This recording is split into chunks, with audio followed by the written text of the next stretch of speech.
Luke 23:43. This promise differs from what Jesus has told his apostles, namely, that they would sit on thrones with him in the kingdom. Matthew 19:28. Luke 22:29-30. However, this Jewish criminal may have heard about the earthly paradise that Jehovah had originally provided as a home for Adam, Eve, and their descendants. Now this robber can die with that hope before him.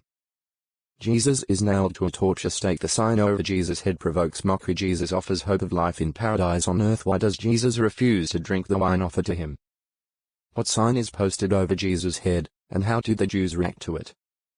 How is prophecy fulfilled in what is done with Jesus' garments? What prospect does Jesus hold out to one of the criminals? 131-299. It is now the 6th hour, or noon. A strange darkness falls over all the land until the 9th hour, 3 o'clock in the afternoon.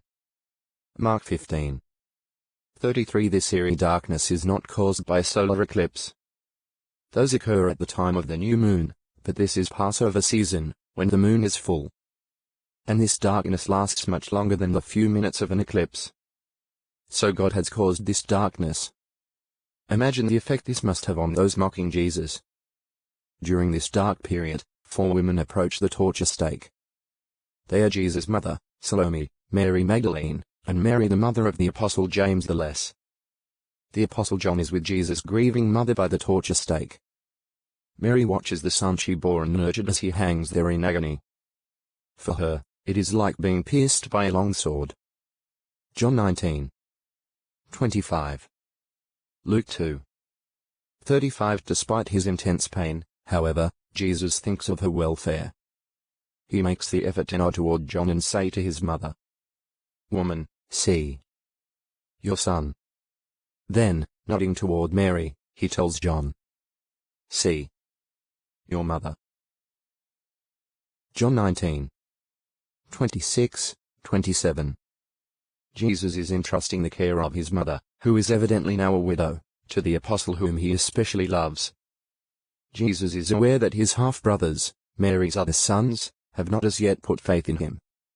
So he is making provision for his mother's physical care as well as for her spiritual needs. What a fine example.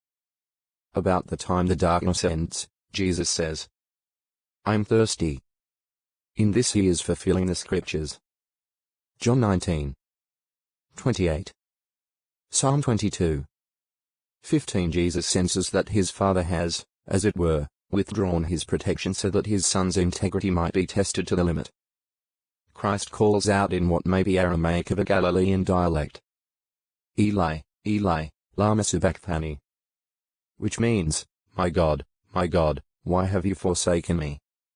Some standing nearby misunderstand him and exclaim, "See, he is calling Elijah." One of them runs and, placing a sponge soaked with sour wine on the end of a reed, gives Jesus a drink. But others say, "Let him be. Let us see whether Elijah comes to take him down."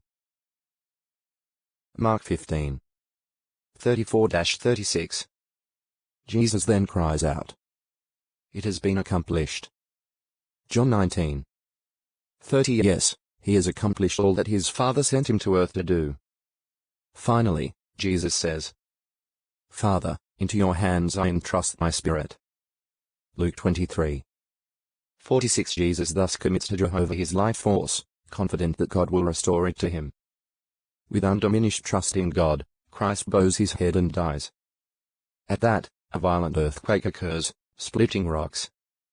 It is so powerful that tombs outside Jerusalem break open and corpses are thrown out of them. Passers-by who see the dead bodies exposed enter the holy city and report what they just witnessed. Matthew 12:11, 27, 51-53. Certainly this man was God's son. Matthew 27:45-56. Mark 15:33-41. Luke 23:44-49. John 19:25-30. To the stake. Jesus' enemies yelled, "To the stake with him."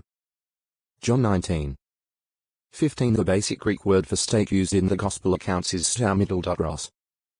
The book History of the Cross reports, "Stauros" means an upright pale, a strong state